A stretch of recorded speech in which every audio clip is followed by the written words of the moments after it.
to make this victory as a reality.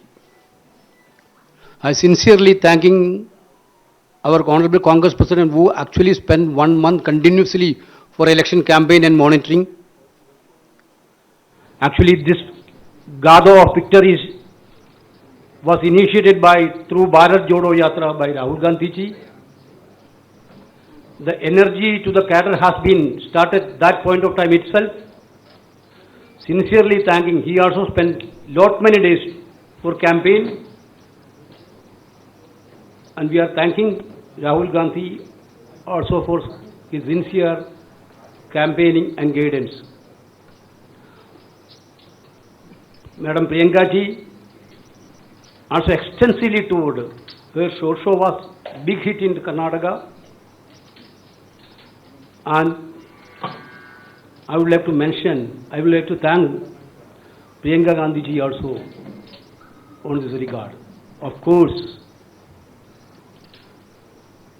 Madam Sonia Gandhi's advice and the presence in the campaign strengthened our prospectus, strengthened our cadre, electrified our cadre. There is no word to thanks Madam Sonia Gandhi also. Brothers, sisters, of course we got a mandate on 13th evening. 14th evening itself we had a CLP meeting. Honorable Congress President deputed 3 observers to attend in that CLP meeting. Entire night of 14th and till morning of 15th, they took a one-to-one hearing from the MLAs, each and every MLAs of Congress party. Finally, they given a report to Congress President on 15th night. Our party is a democratic party, you know that. We believe in consensus, not in dictatorship. Last 2-3 days, yes, we are trying for a consensus. You know that. Karnataka, we have good dynamic leaders. Very good chunk of leaders are there in Karnataka for the Congress party. Siddaramaiah, you know, an experienced senior-most politician, an able administrator.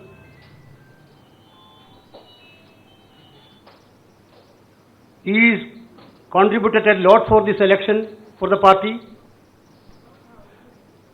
Tirelessly he worked for the party throughout the state. The same way, our PCC President D.K. Shivakumar, one of the dynamic party organizers in the state, he electrified the cadre of the state.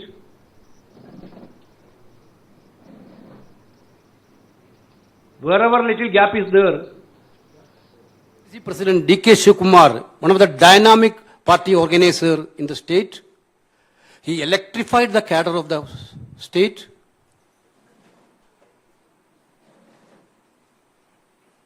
Wherever little gap is there, he reached there and filled the gap. You know, it was a very good combination as Shivakumar as a PCC and Siddaramaiah as a CLP leader. Both are big assets of the Congress party in Karnataka. Of course, everybody have their own wish, their own desire to become a CM. They deserve it also. Both deserve it also. The Congress president had a series of consultation with the senior leaders.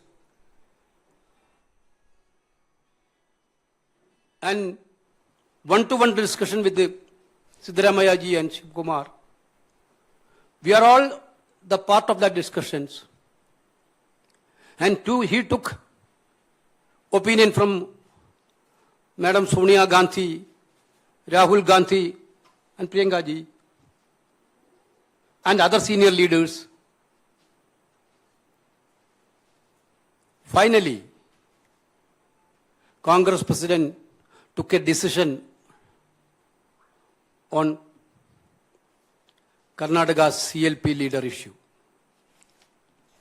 he conveyed me, he authorized me to convey his decision, Congress President decisions,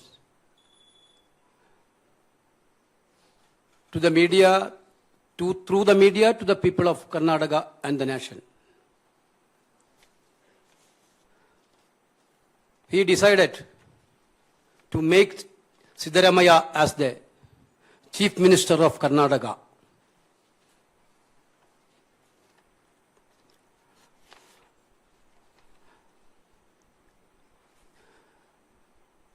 Siddaramaiah will be the Chief Minister of Karnataka. D.K. Shivkumar will be the only one Deputy CM of Karnataka. He will continue as a PCC President till the Parliament election is over.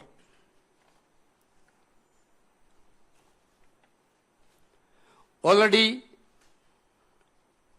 we are having a CLP meeting in the evening at Bangalore to formally elect CLP leader. 20th, day after tomorrow, 12:30 is the swearing in ceremony. Along with the Chief Minister and Deputy Chief Minister, a group of ministers also will be sworn in that day. Okay, thank you.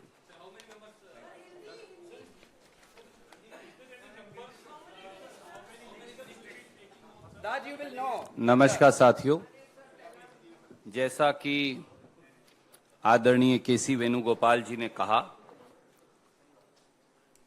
भारतीय राष्ट्रीय कांग्रेस की कर्नाटक प्रदेश में भव्य जीत का सेहरा असल मायनों में 6.5 करोड़ कर्नाटक के भाई बहनों के सर पे है, क्योंकि ये जीत कांग्रेस पार्टी की नहीं, सही मायनों में हर कन्नडिगा की जीत है। इस देश के प्रजातंत्र की जीत है, इस देश के संविधान के मूल्यों की जीत है और उन ताकतों की करारी हार है जो इस देश में से प्रजातंत्र को नेस्तनाबूद करना चाहते हैं, जो संविधान को कुचलना चाहते हैं,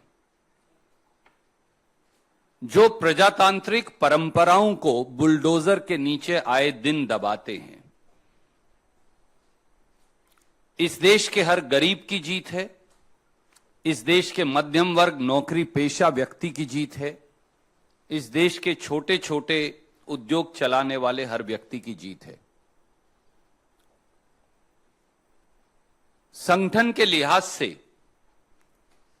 इस जंग की शुरुआत श्री राहुल गांधी जी की भारत जोड़ो यात्रा से हुई, जैसा वेणुगोपाल जी ने कहा, जिसने सही मायनों में कर्नाटक में 21 दिन राहुल गांधी जी ने 600 किलोमीटर यात्रा कर संगठन को एक नई ताकत दी।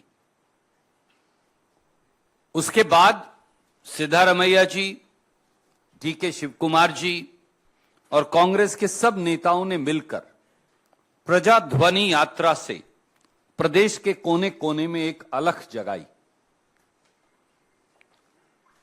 चुनाव के दौरान जिस प्रकार से कांग्रेस अध्यक्ष खड़गे साहब ने 1 महीने तक न दिन देखा न रात कड़ी मेहनत की और वो 42 से अधिक सभाओं को संबोधित उन्होंने किया, उससे चुनाव को ताकत मिली। श्री राहुल गांधी जी के धुआंधार चुनाव प्रचार, उसने एक बार फिर नई ऊर्जा चुनाव को दी और प्रियंका गांधी जी का लगाव, अपनापन और जबरदस्त प्रचार, उसने भी चुनाव को एक नई ऊर्जा का संचार किया। पूरे देश से कांग्रेस के नेताओं ने, ऑब्जर्वर्स ने, इंचार्जेस ने, मुख्यमंत्री गण ने, एक एक कांग्रेस के काडर ने इकट्ठे होकर यह लड़ाई लड़कर यह दिखाया कि कांग्रेस संगठित होकर यह लड़ाई लड़ सकती है। सिद्धारमैया जी ने प्रदेश के कोने कोने में जाकर चुनाव प्रचार किया। डीके शिव कुमार जी, जिनका चुनावी संगठन में उनका माहिरपन, उनकी काबिलियत के लिए वो मशहूर हैं, जाने जाते हैं, उन्होंने जहां उन्हें कमी लगी वो सारा गैप भर के एक नई ताकत का संचार चुनाव को दिया। तो ये जीत कांग्रेस के नेतृत्व की सामूहिक जीत है और उसके साथ साथ कर्नाटक के लोगों की जीत है। जैसा वेणुगोपाल जी ने कहा, 13 तारीख की रात को नतीजे आए, 14 तारीख और 15 तारीख देर सुबह तक हमारे तीनों ऑब्जर्वर्स ने मंत्रणा की। 15 की रात को उन्होंने रिपोर्ट सौंपी। 2 दिन चर्चा का दौर चला। मुझे मालूम है बहुत सारे पत्रकार मित्र विचलित रहे, अनेकों सवाल पूछते रहे। उन्होंने ये भी कहा कि आप और जल्दी फैसला क्यों नहीं कर रहे। आप में से अनेक लोगों ने थोड़ा गुस्सा भी किया हमसे, वेणुगोपाल जी से, मुझसे, क्योंकि आपका अधिकार है। मोदी जी से तो कोई गुस्सा कर नहीं सकता, हम पर तो आपका अधिकार है, हम आपके परिवार का हिस्सा हैं, हम आपको प्यार करते हैं, आप हमें प्यार करते हैं, यही कांग्रेस है। और 2 दिन की मंत्रणा और कंसेंसस के बाद, क्योंकि खड़गे साहब ने कहा साफ तौर से कि वो सोनिया जी से, राहुल जी से, प्रियंका जी से, कांग्रेस के सारे नेतृत्व से चर्चा करेंगे, पुराने नए सब लोगों से चर्चा करेंगे, प्रदेश के लोगों से चर्चा करेंगे, दोनों नेताओं से चर्चा करेंगे। मैं ये फिर दोहराऊंगा जैसा मेरे आदरणीय महासचिव संगठन ने कहा, हमारे दोनों नेता मुख्यमंत्री बनने के काबिल हैं, दोनों के अंदर प्रदेश चलाने के गुण हैं। और कई और ऐसे लोग हैं जिनमें बहुत काबिलियत है, पर एक ही व्यक्ति पर निर्णय करना है, इसलिए सबसे मंत्रणा कर आदरणीय खड़गे साहब ने निर्णय किया कि विधायक दल के अगले नेता और मुख्यमंत्री श्री सिद्धारमैया जी होंगे और उनके साथ कंधे से कंधा मिलाकर उप मुख्यमंत्री के तौर पर श्री डीके शिव कुमार जी काम करेंगे। कांग्रेस पार्टी अपनी 5 गारंटी लागू करने के लिए कटिबद्ध है। कांग्रेस पार्टी गरीब, मध्यम वर्ग, नौकरी पेशा व्यक्ति के लिए कर्नाटक में काम करेगी और एक transparent government, honest government, stable government, accountable government देकर हम एक नया रोल मॉडल कर्नाटक के अंदर पेश करेंगे, ब्रांड कर्नाटका का निर्माण करेंगे। 20 तारीख को ओथ होगी, आज शाम को विधायक दल की बैठक है 7 बजे बेंगलोर में। 20 तारीख को 12:30 बजे मंत्रिमंडल की शपथ होगी। मुख्यमंत्री, उप मुख्यमंत्री के साथ कई और साथी भी मंत्री पद की जिम्मेवारी ग्रहण करेंगे। बाकी के सवाल जो हैं उनका जवाब हम बाद में देंगे। Yeah. We are inviting the like-minded party leaders to be the part of sowing. Power sharing formula is to share the power to the people of Karnataka. That's all. प्रजातंत्र को नेस्तनाबूद करना चाहते हैं, जो संविधान को कुचलना चाहते। नमस्कार साथियों, ಕರ್ನಾಟಕದ ನೂತನ ಮುಖ್ಯಮಂತ್ರಿಯಾಗಿ ಸಿದ್ದರಾಮಯ್ಯ ಅವರು ಆಯ್ಕೆಯಾಗಿದ್ದಾರೆ. ಎಐಸಿಸಿ ಇಂದಲೇ ಅಧಿಕೃತವಾದಂತಹ ಘೋಷಣೆ ಆಗಿದೆ. ಕೆಸಿ ವೇಣುಗೋಪಾಲ್ ಅವರೇ ಸುದ್ದಿಗೋಷ್ಠಿಯಲ್ಲಿ ಅಧಿಕೃತವಾದಂತಹ ಘೋಷಣೆಯನ್ನು ಮಾಡಿದ್ದಾರೆ. ಡಿಸಿಎಂ ಆಗಿ ಡಿಕೆ ಶಿವಕುಮಾರ್ ಅವರು. ಒಂದೇ ಒಂದು ಡಿಸಿಎಂ ಹುದ್ದೆ ಇಲ್ಲಿ, ಆದ್ರೆ ಅಧಿಕಾರ ಹಂಚಿಕೆ ಬಗ್ಗೆ ಯಾವುದೇ ರೀತಿಯಾದಂತಹ ಸುಳಿವನ್ನ ಕೊಡಲಿಲ್ಲ. ವೇಣುಗೋಪಾಲ್ ಅವರ ಹೇಳಿಕೆಯನ್ನು ಗಮನಿಸಿದ್ರೆ ರಾಜ್ಯದ ಜನರ ಅಭಿಪ್ರಾಯದ ಮೇಲೆ ನಿಂತಿದೆ ಅಂತ ಹೇಳಿದ್ರು. ಹಾಗಾಗಿನೇ ಈ ಅಧಿಕಾರ ಹಂಚಿಕೆ ಸೂತ್ರದ ಬಗ್ಗೆ ಇನ್ನೂ ಕೂಡ ಯಾವುದೇ ರೀತಿಯಾದಂತ 5 ವರ್ಷಗಳ ಕಾಲ ಸಿದ್ದರಾಮಯ್ಯನವರೇ ಕರ್ನಾಟಕದ ಮುಖ್ಯಮಂತ್ರಿಯಾಗಿ ಅಧಿಕಾರವನ್ನು ಸ್ವೀಕರಿಸಲಿದ್ದಾರೆ. ಡಿಕೆ ಶಿವಕುಮಾರ್ ಅವರು ಡಿಸಿಎಂ ಆಗಿ ಅಧಿಕಾರ ಸ್ವೀಕರಿಸುತ್ತಾರೆ. ಮೇ 20ಕ್ಕೆ 12:30ಕ್ಕೆ ಪ್ರಮಾಣ ವಚನ ಕಾರ್ಯಕ್ರಮ ಇರುತ್ತೆ. 4 ದಿನಗಳ ಎಲ್ಲ ಗೊಂದಲಕ್ಕೆ ಸ್ವತಃ ಎಐಸಿಸಿ ತೆರೆ ಎಳೆದಿದೆ. 5 ವರ್ಷ ಸಿದ್ದರಾಮಯ್ಯನವರ ಮುಖ್ಯಮಂತ್ರಿ, ಯಾವುದೇ ರೀತಿಯಾದಂತಹ ಫಾರ್ಮುಲಾಗಳಿಲ್ಲ ಇಲ್ಲಿ. 2.5 ವರ್ಷದ ಅಧಿಕಾರ ಹಂಚಿಕೆ ಮಾತ್ರ ಬರಲ್ಲ ಇಲ್ಲಿ. ವೇಣುಗೋಪಾಲ್ ಅವರು ಇದನ್ನು ಸ್ಪಷ್ಟವಾಗಿ ಹೇಳಿದ್ದಾರೆ.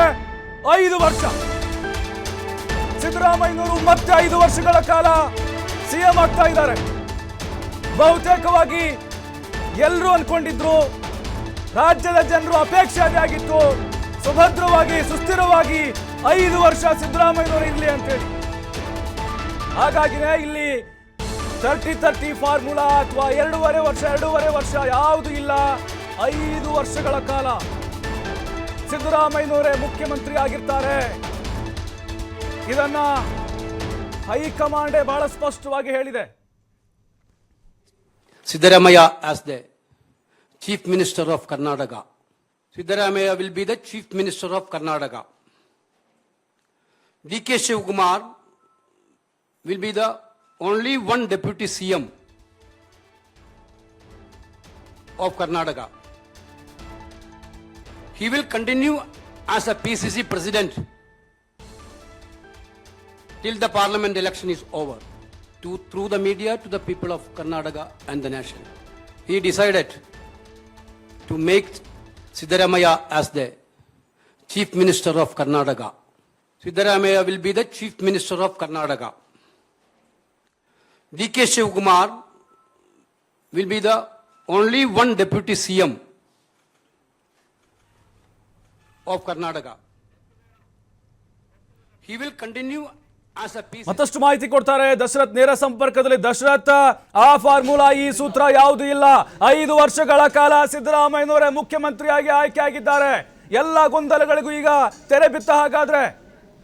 ಖಂಡಿತವಾಗೂ ಪ್ರಭು, ಯಾಕೆಂತ ಹೇಳಿದ್ರೆ ನೋಡಿ, ಫಾರ್ ದ ಫಸ್ಟ್ ಟೈಮ್ ಯಾವ ಚಾನೆಲ್ ಕೂಡ ಇಲ್ಲಿ ಬ್ರೇಕ್ ಮಾಡ್ತಾ ಇಲ್ಲ. ನಾವು ಮೊದಲ ಬ್ರೇಕಿಂಗ್ ಅನ್ನ ಇಲ್ಲಿ ಕೊಡ್ತಾ ಇದ್ದೇವೆ, ಮೊದಲ ಸತ್ಯವಾದ ಸುದ್ದಿಯನ್ನು ನಾವಿಲ್ಲಿ ಕೊಡ್ತಾ ಇದ್ದೇವೆ.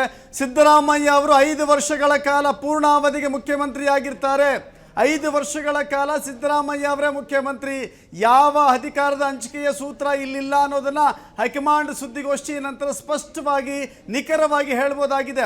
ಇಲ್ಲಿ 5 ವರ್ಷದಲ್ಲಿ 2.5 ವರ್ಷ ಸಿದ್ದರಾಮಯ್ಯ, ಇನ್ನ ಅರ್ಧದ ಅವಧಿಯಲ್ಲಿ ಡಿ ಕೆ ಶಿವಕುಮಾರ್ ಅಂತ ಹೇಳಿ ಅನೇಕ ಊಹಾಪೋಹದ ಸುದ್ದಿ ಇಲ್ಲಿವರೆಗೂ ಕೂಡ ಪ್ರಸಾರ ಆಗಿತ್ತು. ಆದರೆ ಈಗ ಸ್ಪಷ್ಟವಾಗಿ ಅತ್ಯಂತ ನಿಖರವಾಗಿ ಹೇಳ್ಬೋದಾಗಿದೆ, ಸಿದ್ದರಾಮಯ್ಯ ಅವರೇ 5 ವರ್ಷ ಮುಖ್ಯಮಂತ್ರಿ ಆಗಿರ್ತಾರೆ. ಅದರಲ್ಲಿ ಯಾವುದೇ ರೀತಿಯ ಡೌಟ್ಗಳಿಲ್ಲ. 5 ವರ್ಷ ಸಿದ್ದರಾಮಯ್ಯ ಮುಖ್ಯಮಂತ್ರಿ. ಒನ್ ಅಂಡ್ ಓನ್ಲಿ DCM ಅದು ಡಿ ಕೆ ಶಿವಕುಮಾರ್. ಓನ್ಲಿ ಒಬ್ಬರೇ DCM ಇರ್ತಾರೆ, ಅದು ಡಿ ಕೆ ಶಿವಕುಮಾರ್. 5 ವರ್ಷದ ಅವಧಿಗೆ ಯಾವುದೇ ರೀತಿಯ ಬದಲಾವಣೆ ಆಗೋದಿಲ್ಲ. CM ಆಗಿ ಸಿದ್ದರಾಮಯ್ಯ, DCM ಆಗಿ ಡಿ ಕೆ ಶಿವಕುಮಾರ್ ಹಾಗೂ ಇನ್ನಿತರ ಕೆಲ ಸಚಿವ ಸಂಪುಟದಲ್ಲಿ ಸಚಿವರುಗಳು ಪ್ರಮಾಣ ವಚನವನ್ನು ಏಕಕಾಲಕ್ಕೆ ತೆಗೆದುಕೊಳ್ತಾರೆ. AICCಯ ಪ್ರಧಾನ ಕಾರ್ಯದರ್ಶಿ ವೇಣುಗೋಪಾಲ್ ಹಾಗೂ ರಾಜ್ಯದ ಕಾಂಗ್ರೆಸ್ ಉಸ್ತುವಾರಿ ರಣದೀಪ್ ಸಿಂಗ್ ಸುರ್ಜೇವಾಲಾ ಪ್ರೆಸ್ ಮೀಟ್ ಮಾಡಿ ಈಗಷ್ಟೇ ಘೋಷಣೆಯನ್ನು ಮಾಡಿದ್ದಾರೆ. ಇದು ಅಧಿಕೃತ ಮಾಹಿತಿ.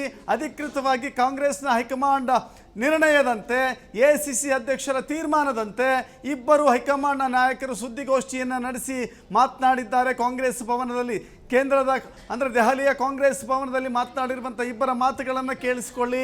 ಒಂದು ಸ್ಥಿರ ಸರ್ಕಾರ ಕೊಡಬೇಕು ಅಂತ ಹೇಳಿ ಸ್ಪಷ್ಟವಾಗಿ ಉಲ್ಲೇಖ ಮಾಡಿದ್ದಾರೆ. ಒಂದು ಸ್ಥಿರ ಸರ್ಕಾರ, ಅಭಿವೃದ್ಧಿಯ ಪರ ಸರ್ಕಾರ ಕೊಡಬೇಕು ಅಂತ ಹೇಳಿ ನಮ್ಮ ಸಂಕಲ್ಪ ಇತ್ತು.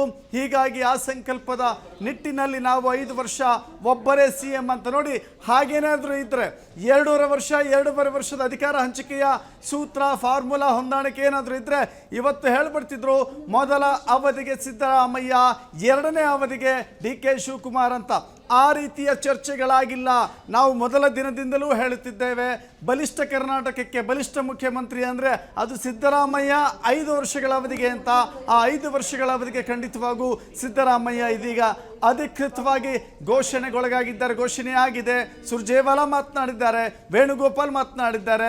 ನೋಡಿ, ಅದೇನೇ ಸರ್ಕಸ್ಗಳಿದ್ರೂ ಕೂಡ, ಅದೇನೇ ಅಸಮಾಧಾನಗಳಿದ್ರೂ ಕೂಡ ಹೈಕಮಾಂಡ್ ಒಪ್ಪಿಸುವಲ್ಲಿ ಬಹಳ ಯಶಸ್ವಿಯಾಗಿದೆ. ಇವತ್ತು ಮಲ್ಲಿಕಾರ್ಜುನ ಖರ್ಗೆ ಇಬ್ಬರನ್ನು ಒಟ್ಟಿಗೆ ಕೂರಿಸಿ ಮುಖಾಮುಖಿ ಭೇಟಿ ಮಾಡಿಸಿ ಇಬ್ಬರ ಕೈಗಳನ್ನು ಎತ್ತಿ ಒಗ್ಗಟ್ಟಿನ ಸಂದೇಶವನ್ನು ಈ ರಾಜ್ಯಕ್ಕೆ, ಈ ದೇಶಕ್ಕೆ ರವಾನಿಸಿದ್ದಾರೆ. ಕರ್ನಾಟಕದಲ್ಲಿ ಸ್ಥಿರ ಸರ್ಕಾರ ಬೇಕೇ ಬೇಕು. ಯಾಕೆಂದರೆ ಕರ್ನಾಟಕದ ಸ್ಥಿರ ಸರ್ಕಾರದ ಭವಿಷ್ಯ ಕೇವಲ ರಾಜ್ಯಕ್ಕೆ ಸೀಮಿತಗೊಳಿಸೋಕ್ಕಾಗೋದಿಲ್ಲ. ಇಡೀ ದೇಶದ ಕಾಂಗ್ರೆಸ್ನಲ್ಲಿ ಒಂದು ರೀತಿ ಸಂಚಲನ ಮೂಡಿಸುವಂಥ ಬಹಳ ದೊಡ್ಡ ಫಲಿತಾಂಶ ಪ್ರಕಟ ಆಗಿದೆ. ಈ ಫಲಿತಾಂಶ ಪ್ರಕಟವಾದ ನಂತರವೂ ಕೂಡ ಗೊಂದಲ ಗೋಜಲುಗಳಿಗೆ ಹೋದರೆ ಕಾಂಗ್ರೆಸ್ ಎಡವತ್ತೆ. ಕಾಂಗ್ರೆಸ್ ಮೊದಲದಲ್ಲೇ ಬಹಳ ದೊಡ್ಡ ವಿಘ್ನವನ್ನು ಎದುರಿಸಬೇಕಾಗತ್ತೆ. ಈ ಕಾರಣಕ್ಕಾಗಿ ಕಾಂಗ್ರೆಸ್ ಯಾವುದೇ ಗೊಂದಲಗಳಿಗೆ ಅವಕಾಶ ಇಲ್ಲ. ನೋಡಿ, ರಾಜಸ್ಥಾನದ ಮಾದರಿಯನ್ನು ನಾವಿಲ್ಲಿ ನೆನಪು ಮಾಡ್ಕೊಳ್ಬೇಕಾಗತ್ತೆ. ರಾಜಸ್ಥಾನ ರಾಜಸ್ಥಾನದಲ್ಲೂ ಕೂಡ ಈ ರೀತಿಯ ಹೊಂದಾಣಿಕೆ ಸೂತ್ರ ಮಾಡಲಿಕ್ಕೆ ಹೋಗಿ ಕಾಂಗ್ರೆಸ್ ಕೈ ಸುಟ್ಟುಕೊಂಡಿದೆ. ಈಗಲೂ ಕೂಡ ಪ್ರತಿನಿತ್ಯವೂ ಕೂಡ ಅಶೋಕ್ ಗೆಹ್ಲೋಟ್ ಹಾಗೂ ಸಚಿನ್ ಪೈಲಟ್ ಮಧ್ಯೆ ನಡೀತಾ ಇರುವಂಥ ಕಿತ್ತಾಟಗಳನ್ನು ನೋಡಿದ್ರೆ ಮತ್ತೊಮ್ಮೆ ರಾಜಸ್ಥಾನ ನೋಡಿ, ನಾವು ಕರ್ನಾಟಕದ ನೆಲದಲ್ಲಿ ನಿಂತು ರಾಜಸ್ಥಾನದ ಕಾಂಗ್ರೆಸ್ ಕಿತ್ತಾಟದ ಬಗ್ಗೆ ಮಾತನಾಡ್ತಿದ್ದೀವಿ. ಮುಂದೆ 2.5 ವರ್ಷದ ಹೊಂದಾಣಿಕೆ ಸೂತ್ರವನ್ನು ಕೊಟ್ಟರೆ ಒಂದು ವೇಳೆ ಆ ಗೊಂದಲಗಳು ಸೃಷ್ಟಿಯಾದರೆ ಅಗೇನ್ ಕರ್ನಾಟಕದ ಕಾಂಗ್ರೆಸ್ನ ಸ್ಥಿತಿಯ ಬಗ್ಗೆ ಬೇರೆ ಬೇರೆ ರಾಜ್ಯಗಳಲ್ಲಿ ಮಾತುಕತೆ ಆಗುತ್ತೆ. ಈ ಸೂಕ್ಷ್ಮತೆಯನ್ನು ಕಾಂಗ್ರೆಸ್ ಅರ್ಥ ಮಾಡ್ಕೊಂಡಿದೆ. ಈ ಸೂಕ್ಷ್ಮತೆಯನ್ನು ಅರ್ಥ ಮಾಡಿಕೊಂಡಿರೋ ಕಾರಣಕ್ಕಾಗಿಯೇ ಕಾಂಗ್ರೆಸ್ ಎಲ್ಲಿಯೂ ಕೂಡ ಗೋಜಲುಮಯ ಸನ್ನಿವೇಶ, ಅಧಿಕಾರ ಹಂಚಿಕೆಯ ಸೂತ್ರ ಹೋಗಿಲ್ಲ. 2.5 ವರ್ಷ ಅನ್ನುವ ಹಂಚಿಕೆಗೆ ಹೋಗಿಲ್ಲ. 5 ವರ್ಷ ಪೂರ್ಣಾವಧಿಗೆ ಸಿದ್ದರಾಮಯ್ಯ ಅವರೇ ಮುಖ್ಯಮಂತ್ರಿ ಆಗ್ತಾರೆ ಅಂತ ಹೇಳಿ ಹೈಕಮಾಂಡ್ ಒಂದು ಸ್ಪಷ್ಟವಾದ ತೀರ್ಮಾನವನ್ನ ತೆಗೆದುಕೊಂಡಿದೆ. ರಾಜ್ಯದ ಜನರ ಅಪೇಕ್ಷೆ ಆಗಿತ್ತು.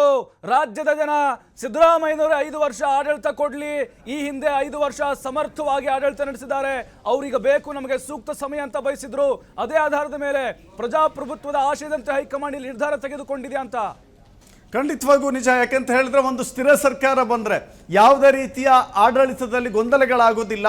2013ರಿಂದ 18ರ ಸರ್ಕಾರವನ್ನು ಗಮನಿಸಿ, ಇನ್ನುಳಿದಂಥ ಅವಧಿಗೆ ಅಥವಾ ಅದರ ಹಿಂದಿನ ಸರ್ಕಾರಗಳನ್ನು ಗಮನಿಸಿ, ಆಡಳಿತದಲ್ಲಿ ಏನಾದರೂ ಏರುಪೇರಾದರೆ ಅದು ನೇರವಾಗಿ ರಾಜಕೀಯ ಏರಿಳಿತಗಳಿಂದ ಕಾರಣಕ್ಕಾಗಿ ಆಗಿರುತ್ತೆ, ಅಧಿಕಾರ ಹಂಚಿಕೆಯ ಕಾರಣಕ್ಕಾಗಿ ಆಗಿರುತ್ತೆ. 2008ರಿಂದ 2013ರ ಚುನಾವಣೆಯ ಫಲಿತಾಂಶ ಬಂದ ನಂತರದಲ್ಲಿ ಯಡಿಯೂರಪ್ಪ ಅವರ ಅವಧಿಯಲ್ಲಿ ಆಗಿರುವ ಕೆಲಸಗಳು, ಜಗದೀಶ್ ಶೆಟ್ಟರ್ ಅವಧಿಯಲ್ಲಿ ಆಗಿರುವ ಕೆಲಸಗಳು, ಸದಾನಂದ ಗೌಡ ಅವಧಿಯಲ್ಲಿ ಆಗಿರುವ ಕೆಲಸಗಳನ್ನು ನೀವು ನೋಡ್ತಾ ಬನ್ನಿ.